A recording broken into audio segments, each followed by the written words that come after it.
Vamos falar hoje aqui a respeito do desafio do verdadeiro cristão. Uma vida dedicada ao Senhor Jesus não significa uma vida de completa facilidade. Existem os desafios, as provas e as próprias batalhas, as quais têm de ser não somente enfrentadas, mas também vencidas. Servir a Deus de todo o coração significa renunciar totalmente à sua própria vida, pois servir-lhe significa sacrificar suas paixões, seus desejos e o amor pelas coisas passageiras deste mundo. Dedicar-se ao Senhor por completo significa ter uma vida de lutas constantes, desabores, incompreensões, decepções e lágrimas por aqueles que nem a menos conhecem, né?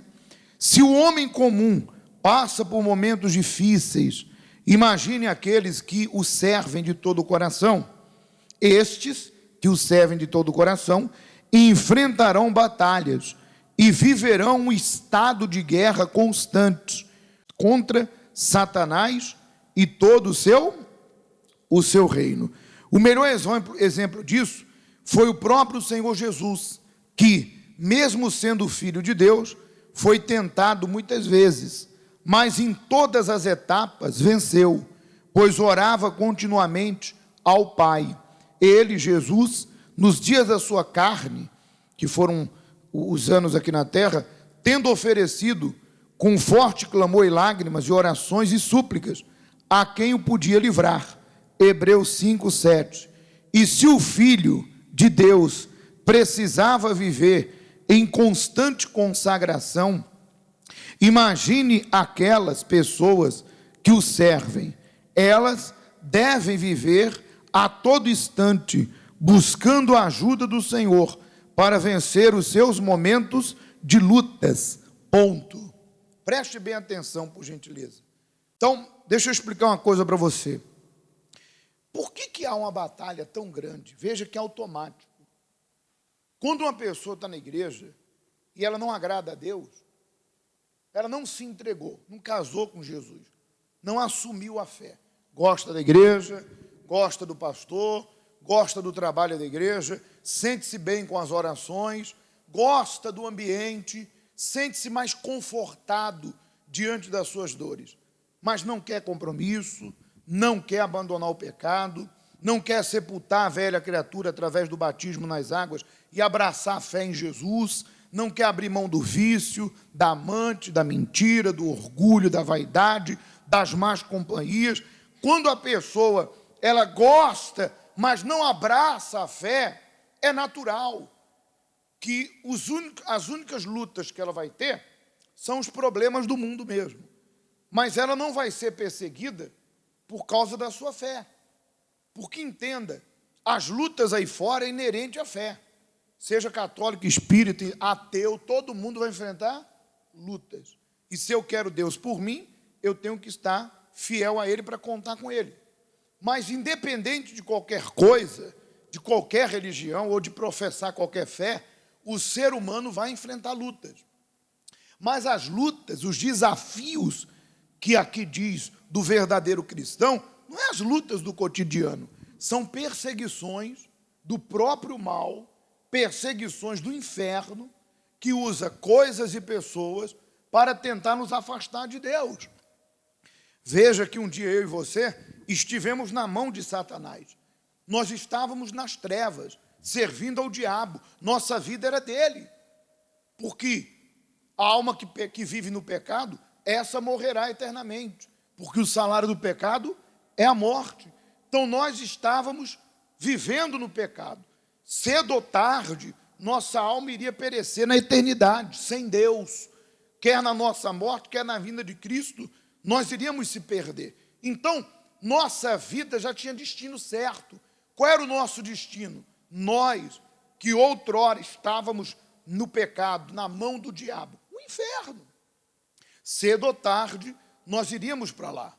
Mas o Senhor Jesus nos chamou para a sua salvação, para o seu reino, para o seu propósito, para o seu projeto. Ele nos chamou para a vida eterna.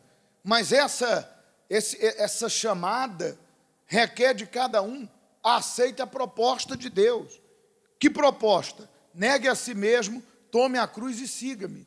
Então, a partir do momento que eu entendi que eu sou uma alma e que há uma vida após a morte, e que se eu aceitar Jesus Cristo como meu Senhor, viver de acordo com a sua vontade, honrá-lo, obedecê-lo, me sacrificar, porque não é fácil, mas a partir do momento que eu faço isso, eu tenho direito da salvação eterna com Cristo, minha alma tem destino certo, vida eterna com Jesus, e enquanto eu estiver nesse mundo, eu posso contar com a providência de Deus, o livramento, eu posso contar com um Deus que guiou o povo dele no deserto e não desamparou. Então, é muito forte essa proposta de Deus. Quando eu aceito casar com Jesus, largo a vida velha, sepulto a velha criatura e abraço uma fé verdadeira, então o inferno vai tentar me recuperar, porque o diabo me perdeu. Outrora eu era dele, e não apenas dele, porque quando eu morresse, eu iria ser condenado à perdição eterna. Não, eu era dele em toda a minha vida. Minha boca era do diabo, minha mente era do diabo, minhas atitudes eram dele, minha língua era dele, a minha vida servia a Satanás. E é o que acontece hoje em dia. Se a pessoa não serve a Deus, ela serve ao mal. Então o diabo teve um grande prejuízo, além de ter perdido os meus serviços, porque eu vivia no ódio, eu vivia na vingança, eu vivia na inveja, eu vivia nos sentimentos, e eu não apenas causava problema para mim, como causava problema para quem? Para os outros. Eu era um problema. Então hoje o diabo já não tem mais alguém para usar. E a minha alma que ele estava esperando, ele já não vai receber mais. Então ele está irado. Ele está irado, porque eu tomei a decisão que ele não pode tomar. Ele não pode voltar. Ele não pode se arrepender, e nem quer. Eu tomei a decisão certa. Eu voltei para o meu estado original, porque nós fomos criados à imagem e semelhança, mas por muito tempo nós fomos à imagem, mas dentro não era a semelhança de Deus, senão do mal. Nós exalávamos mau cheiro, hoje exalamos o perfume de Cristo, e não apenas isso, não apenas isso, tem mais ainda, por isso que o diabo fica revoltado. Hoje, eu sendo luz, sal, aonde eu estiver, eu vou levar outras pessoas a Deus, porque é natural, quem é salvo, salva. A pessoa que está na igreja e que não salva, é porque ela não é salva. Não precisa ser pastor para salvar, não precisa ser um evangelista para salvar, ou fazer parte de um grupo de evangelismo. Você que é salvo, aonde você estiver, o Espírito Santo sempre te incomoda para você falar de Jesus para alguém que chega à tua beira doente, deprimida, e você sabe que aquilo ali é espiritual, você foi curada daquilo, você foi livre daquilo, tu olha e você já vê que é um demônio na mente da pessoa, manipulando ela com os prazeres desse mundo, usando o corpo dela, manipulando a mente dela com o ódio, com o complexo, com a mágoa. Você vê claramente que aquela pessoa literalmente é uma coitada, uma marionete na mão de quem? De Satanás. E o Espírito Santo diz assim, fala do teu testemunho para ela, fala de mim para ela, e você aproveita uma ocasião, chega à beira dela e fala, olha, eu estou vendo aí que você está passando por isso, eu também fui assim. É? Fui curada. Jesus me curou, Jesus tirou a depressão de mim, Jesus arrancou o cancro, o ódio, eu perdoei, me libertei, minha vida mudou. Mas o que você fez? Olha, eu vou te levar no lugar que vai mudar a tua vida. Esse é o maior ódio do diabo. Quer dizer, ele não pode me usar mais, minha alma já não é mais dele, e enquanto eu viver esse mundo, eu vou tirar o máximo de pessoas das garras de Satanás, porque o que está dentro de mim, vendo a situação que as pessoas estão a viver, vai me usar, que é o Espírito Santo. Então o diabo fica irado, ele vai arquitetar uma perseguição implacável, ele vai perseguir quem é de Deus. Por isso que aqueles que estão na igreja, vivendo pé no mundo, pé na igreja, o crente Raimundo, pé na igreja, pé no mundo, esses aí o diabo não está nem aí. Eles estão em cima do muro. Lembra da história do muro? Que do lado tinha um demônio e do outro lado um anjo. E o homem estava em cima do muro. E o anjo dizia para ele: desce daí, vem para cá. Vem aqui, vem para cá, para o meu lado. E ele olhava para o demônio, que eles pintam o demônio aí com unha, né? Demônio fazendo a unha, lixando a unha. Não estava nem aí. E o rapaz olhava, o anjo desesperado: vem para cá. O teu lado é da luz, é aqui, desse lado. E o diabo, nem aí. E o rapaz ficou: poxa, mas por que um me chama e o outro que quer me destruir não me chama? E aí perguntou: ei, demônio, o anjo está me chamando lá para o lado dele, por que você não está chamando para o teu lado? Ele falou: você já está do meu lado, porque o muro é meu. Quem está dividido já está condenado. Porque Jesus disse: sim, sim, não, não. Ninguém serve a dois senhores. E você não está ouvindo isso para te derrubar, é para te levantar. Você não está ouvindo isso para te condenar, para te salvar. Porque você pode interpretar a repreensão, a exortação de Deus de duas formas. Ou você reconhece e fala: é verdade, eu tenho que mudar mesmo. Eu tenho que ser verdadeiro com Deus, eu tenho que tomar uma posição na minha vida, eu sei que eu vou ter que abrir mão de meus desejos, eu sei que eu vou desagradar muita gente, mas eu vou honrar. Ou você pode se colocar na posição de vítima. Ah, mas com essa palavra aí o pastor está me condenando, porque eu ainda não me entreguei por inteiro. E você quer que eu diga o que para você? Que você tem muito tempo? Que vai nessa condição e quando quiser tu muda? Não, senhora, senhor. Pelo contrário, enquanto você não assumir sua fé, você não vai ter o direito do mais importante, que é a vida eterna. Não vai receber o Espírito Santo para te guiar, te proteger. Não é proteger no sentido de te guardar apenas do mal, mas de você mesmo, porque Ele nos guia a toda a verdade. Você não vai poder gozar da alegria da salvação. Você quer que eu diga o que para você? Que o pecado compensa? O pecado é a pior loucura da nossa vida. Nós somos falhos, mas não queremos viver mais na falha. Alguém tem mais tempo aí a perder? Você que não é mais criança, não é mais jovem, quanto tempo você acha que você pode perder? Você que perdeu 10 anos, 20, 30, 40, na idolatria, na droga, no vício, 20 anos no vício, você tem quanto tempo ainda? Qual o crédito que você tem? Quando eu era criança, disse Paulo, eu agia como criança, eu pensava quando criança. Hoje eu sou adulto, eu tenho que agir como adulto. Eu tenho que tomar uma posição na minha vida. Até quando eu vou culpar A, B ou C por eu não ter me entregue a Jesus Cristo? Até quando eu vou viver dividido? Então, quando Satanás vê que uma pessoa abraçou a fé em Jesus, ele vai persegui-la.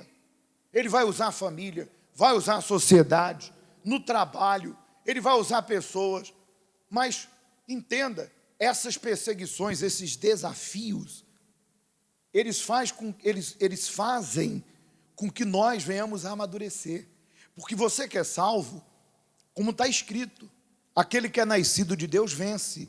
Pode vir o que vier, tu vai vencer. Tu pode chorar, claro. Tu pode se revoltar, óbvio.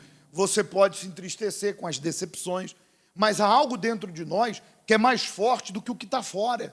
Por isso que o Paulo disse, se Deus é por nós, Deus dentro. Em todas essas coisas, que coisas? Injustiça, desprezo por causa da minha fé. Não por causa de ser sem vergonha. Por causa da minha fé, da minha justiça. Porque muitas vezes você tem que pagar por ser justo. Porque o mundo quer que você seja injusto e haja com injustiça. E quando você quer ser justo, é como se você tivesse a fazer algo de outro mundo. E você acaba pagando por isso. Mas como dizem todas essas coisas, disse o apóstolo, somos mais que vencedores naquele que nos chamou, que é Jesus. Então pode vir o que vier. E olha, cada luta, a vida cristã é assim, uma luta, uma vitória. Um desafio, uma conquista. Cada experiência, você vai crescendo. Você vai amadurecendo. Você vai tendo experiências com Deus. Você vai tendo moral. Você vai se tornar moral espiritual. Você vai se tornando mestre na fé, a ponto de você ver uma pessoa passando pelo mesmo que você passou, injustiça, desprezo da família, humilhação, enfim, sendo perseguida por causa da sua crença, enfrentando uma situação difícil. E aí você chega à pessoa e fala, olha, levanta a cabeça, porque eu passei por isso, e eu fiquei firme com Deus, e Ele me ajudou. É assim que funciona. As lutas e os desafios não vêm para nos destruir, vêm como fogo sobre o ouro. O que o fogo faz com o ouro? Destrói. E a palha? Destrói. E a madeira? Destrói. Até a pedra ele faz virar cinza. Eu quero ver eu quero ver o fogo destruir o ouro. Pode meter fogo no ouro, quanto mais fogo, mais puro ele fica. É assim que você tem que enxergar as nossas lutas. Quanto mais luta, mais vitória a gente vai ter, mais experiências com Jesus, mais o nome de Deus vai ser glorificado, quando dentro de nós temos uma aliança com Deus, o Espírito Santo. Agora, outra coisa importante, veja que o mesmo Senhor Jesus, sendo o Filho de Deus, Ele veio em figura humana, Ele sentiu o que eu sinto, Ele sentiu o que você sente, Ele chorou, se revoltou. Jesus sentiu a pressão, né? A Bíblia diz que no jardim do Getsemane, Jesus sentiu angústia. Ele disse, a minha alma está profundamente angústia. O que é isso? Então Jesus, Ele sentiu na pele o que nós sentimos. Por isso que se você pegar os evangelhos, que você deve calçar os pés com ele, que é o evangelho da paz, você vai ver Jesus na praia orando. Pensa comigo, meu Deus, se o Filho de Deus precisou estar em oração, pedindo ao Pai, me sustenta, dá-me força, eu não posso falhar na minha missão, é a humanidade toda, eu sou o caminho, a verdade e a vida, eu vim trazer vida. Se o Filho de Deus precisou, imagina aí você. Por isso que a pessoa que é o verdadeiro cristão, que realmente se entregou para Deus, ela tem uma comunhão com Deus. Ela medita na palavra. Pode-se dizer que todo dia ela pega a palavra e diz, Deus, fala comigo. Não é abrir a Bíblia aleatoriamente. É você começar a ler os evangelhos, epístolas, os salmos, do começo ao fim, você dizer, Senhor, fala comigo. Ela ora. Dependendo da pressão que ela está a viver, ela levanta de madrugada para pedir a Deus ajuda. Ela faz um jejum. Ela vai para o altar. Olha, não tem como derrubar uma pessoa que está revestida do poder. É como o Salmo 125, os que confiam no Senhor são como os montes de Sião, que nunca se abalam, mas permanece. Pode até sacudir, mas não tira do lugar, porque o que está conosco é mais forte. Então, para concluir aqui, quem se dispõe a servi-lo, no caso servir a Jesus, de todo o coração, jamais poderá pensar em si mesmo, no seu futuro, mas em Cristo, como Ele mesmo declarou, buscai, pois, em primeiro lugar o seu reino e a sua justiça, e todas essas coisas vos serão acrescentadas. Mateus 6,33. Isso aqui, não vamos se aprofundar nesse assunto, mas fala de você não ser ansioso. Deus sabe do que nós precisamos. Deus sabe que você precisa de um companheiro, quem está sozinho, que você precisa de prosperar. Faz a tua parte, que Deus fará dele. Mas você não vai acrescentar nada na sua vida, ficar ansioso, preocupado ao extremo. Busque primeiro a tua salvação e as outras coisas serão acrescentadas. É como soldado, continuando aqui, é como um soldado que vai para a guerra. Lá na frente da luta, tem obrigação de se manter vigilante o tempo inteiro, pois do contrário a sua vida e a de seus companheiros estão em risco. Não há férias, folga ou lazer, porque o inimigo também não tem, e está pronto para atacar a qualquer instante. No período de guerra, o país conta com os soldados e espera que eles lutem com todas as suas forças para que a vitória seja alcançada. Da mesma forma é a vida cristã. Aquele que deu a sua vida pelo pecador, que sofreu para que ele pudesse ter a vida eterna, que o salvou e o convocou, e agora precisa dele para alcançar outras pessoas que ainda se encontram vivendo segundo as paixões do mundo. Viver uma vida cristã de todo o coração é se colocar na presença de Deus, para que a sua vontade possa ser realizada através dele, neste mundo. Desta forma, não basta ser um frequentador de igreja, ou mesmo um cristão apenas de palavras ou de atitudes, mas de dedicação constante, conforme o seu desejo, que está registrado em sua palavra. Olha o que Jesus disse: portanto, sede-vos perfeitos, como perfeito é o vosso Pai celeste. Duas coisas aqui que eu quero falar para concluir. Primeiro, quando diz que um soldado não tira férias, que ele não descansa, ele não tira férias, aqui, voltando aqui um pouquinho, né? Não há férias, folga ou lazer.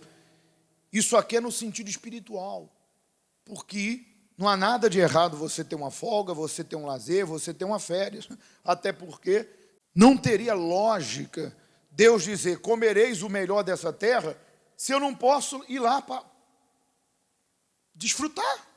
Não tem lógica. A Bíblia diz: quanto ao homem, Deus conferiu riqueza para que esse coma, beba e tenha uma vida regalada. Então, não, essa folga aqui, essa férias, não é no sentido físico, é no sentido espiritual. Porque no sentido físico, não há nada de errado você tirar férias, você pegar a tua família, ir para a praia, viajar, enfim, desfrutar do que Deus te deu. Isso é dom de Deus. Mas essa férias é da fé, porque há pessoas que por um tempo elas estão ali com Deus, daqui a pouco desaparece, não vêm mais à casa de Deus, não oram mais, não lutam mais, não fazem seus propósitos, simplesmente se anulam na sua vida com Deus, anulam. Do nada a pessoa abandona tudo aquilo que nos liga a Deus, literalmente.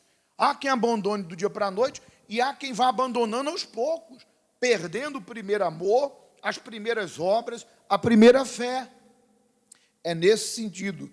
E outra coisa, quando diz: portanto, sede-vos perfeito, como perfeito é o vosso Pai celeste, nós sabemos que não há ser humano perfeito, mas existe a perfeita comunhão com Deus. O perfeito aqui é no meu relacionamento, não pode haver imperfeição. No meu relacionamento com Deus tem que ter santidade, tem que ter respeito.